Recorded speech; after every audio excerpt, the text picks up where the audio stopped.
Mtakatifu Helena wa Konstantinopoli alizaliwa huko Asia Ndogo. Alikuwa mama wa Konstantino Mkuu, mfalme wa kwanza wa Kirumi aliyekubali Ukristo na kuupa uhuru.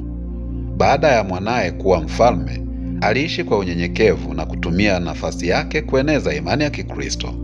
Anajulikana zaidi kwa safari yake ya hija kwenda nchi takatifu ya Yerusalemu mnamo mwaka 326.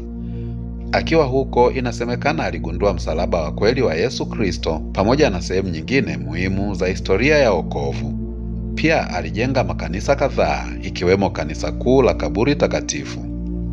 Kanisa Katoliki pamoja na kanisa la Mashariki yanamwenzi kama mtakatifu. Anachukuliwa kuwa mfano wa mama mwenye imani, mlinzi wa Wakristo wapya na waombaji wa neema ya kugundua thamani ya msalaba katika maisha ya kila siku.